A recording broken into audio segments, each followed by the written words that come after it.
O incidente da Pepsi, 1984. O dia em que o mundo mudou. Olá, eu sou Enki Petros. No Linhagem TV de hoje, vamos dissecar a anatomia de uma tragédia anunciada. Você já parou para pensar em como a sua vida pode mudar em menos de um minuto? Para Michael Jackson, o homem que tinha o mundo aos seus pés em 1984, bastaram 30 segundos fatais. O documentário recente que analisamos traz uma perspectiva assustadora. A morte de Michael em 2009 não foi um evento isolado de overdose, mas o capítulo final de um incêndio que nunca se apagou de verdade. Para entender isso, precisamos voltar ao contexto da Guerra das Colas. Nos anos 80, a Pepsi estava desesperada para desbancar a Coca-Cola. Eles precisavam de um Messias pop, e Michael era esse homem. Ele havia acabado de lançar Thriller, o álbum que quebrou todas as barreiras raciais e comerciais.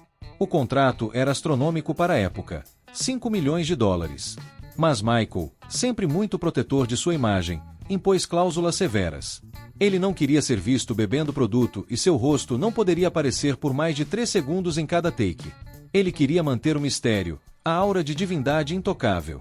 No dia 27 de janeiro de 1984, no Shrine Auditorium em Los Angeles, tudo parecia perfeito. Michael estava acompanhado de seus irmãos. O público presente eram fãs reais, convidados para dar autenticidade ao comercial. Mas a perfeição técnica de Michael esbarrou na imperícia da direção. No 6º take, guardem esse número, pois a exaustão e a repetição são inimigas da segurança, o diretor pediu um ajuste fino.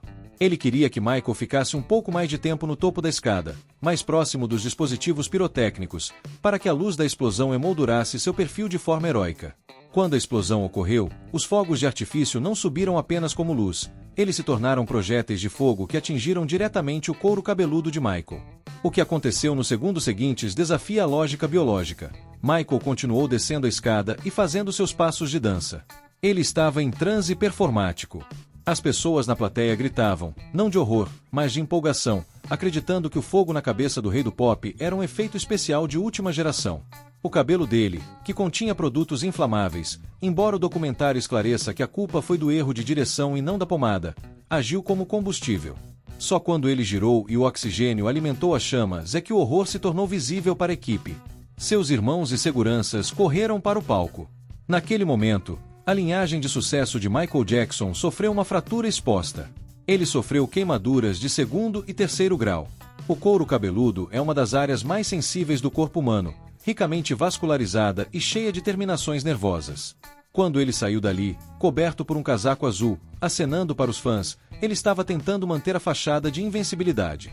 Mas, por dentro, o sistema nervoso dele acabava de ser reprogramado pela dor extrema. Esse evento foi o estupim de uma bomba relógio que levaria 25 anos para detonar completamente. A descida ao vício e à dor oculta. O corpo como prisão.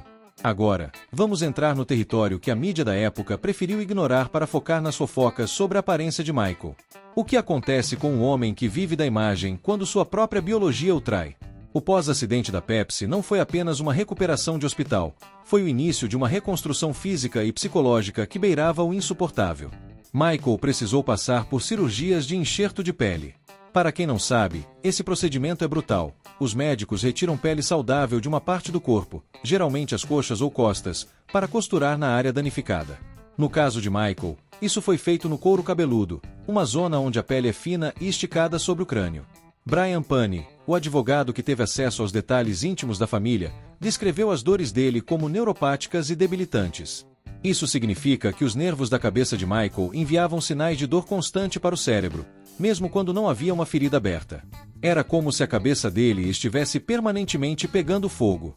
Foi aqui que a linhagem da dor se cruzou com a linhagem das cirurgias.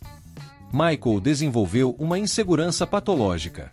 Ele começou a usar próteses capilares e perucas para esconder as cicatrizes e as áreas onde o cabelo nunca mais cresceu. Isso gerou uma desmorfia corporal severa. Ele olhava no espelho e não via mais o fenômeno de Thriller. Ele via uma vítima de queimadura. Sua mãe, Catherine Jackson, revelou anos depois que ele se tornou viciado em cirurgias plásticas como uma forma de tentar retomar o controle sobre o próprio rosto, que ele sentia estar se desintegrando devido aos traumas médicos. Catherine chegou ao ponto desesperado de pedir aos cirurgiões que apenas fingissem que o operavam. Ela implorava, enfaixem o rosto dele, digam que mudaram algo, mas não cortem mais. Infelizmente, em Hollywood, sempre há um médico disposto a lucrar com a vulnerabilidade de uma estrela. O uso de analgésicos pesados começou aqui. Para aguentar as sessões de fotos, as turnês mundiais e a pressão de ser o maior artista do planeta, Michael começou a ingerir opioides. A dor física se transformou em dor psicológica. Ele desenvolveu um quadro grave de ansiedade e uma insônia tão profunda que o seu cérebro simplesmente esqueceu como desligar naturalmente. Imagine passar dias sem dormir, com o sistema nervoso fritando em dor neuropática. O Michael Jackson que o mundo via girando nos palcos da Bad Tour e da Dangerous Tour era um homem que funcionava à base de química para mascarar um sofrimento que começou naquela escada em 1984. O caminho para o Propofol e o fim da linhagem. Chegamos ao ato final. Como um homem passa de analgésicos comuns para um anestésico usado em cirurgias de coração aberto? A resposta está na tolerância do organismo e no desespero de um gênio que só queria silenciar o barulho da própria mente. O Propofol entrou na vida de Michael como uma promessa de paz. Ele não chamava a substância pelo nome técnico, ele chamava de leite, devido à sua aparência branca e leitosa, e dizia que era a única coisa capaz de lhe dar uma noite de sono digna. O problema é que o Propofol não induz ao sono natural, ele induz a um estado de coma farmacológico. Você não sonha, você não descansa os ciclos REM, você apenas apaga. Michael estava tão desesperado que ele se tornou o diretor de sua própria destruição médica. Ele procurou diversos especialistas, mas a maioria, por ética ou medo, recusava-se a administrar o anestésico em casa. Até que ele encontrou o Dr. Conrad Murray. O documentário é claro. Murray não era apenas um médico negligente, ele foi um facilitador que permitiu que o paciente assumisse o comando da prescrição. No dia 25 de junho de 2009, Michael estava exausto pelos ensaios da turnê This Is It. Ele estava sob uma pressão imensa para provar que ainda era o rei. Naquela noite, ele tomou um coquetel de Valium, Lorazepam e Midazolam. Nada funcionou. O corpo dele, calejado por décadas de medicamentos iniciados lá em 1984, não reagia mais a sedativos comuns. Foi então que ele implorou pelo leite. Murray aplicou a dose fatal de Propofol e saiu do quarto. Quando voltou, a linhagem de Michael Jackson havia chegado ao fim.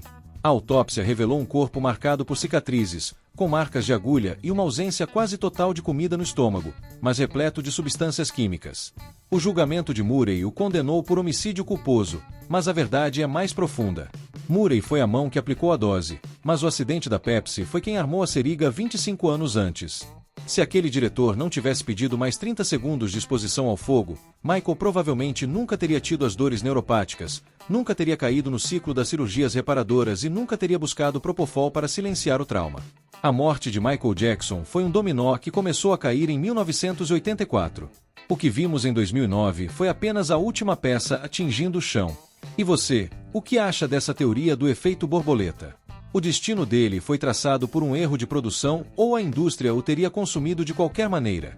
Deixe seu comentário, eu quero saber a sua opinião. Se você valoriza essa análise sem filtros, inscreva-se no Linhagem TV. Eu sou Enki Petros e nós estamos apenas começando a revelar o que está por trás das cortinas. Até a próxima!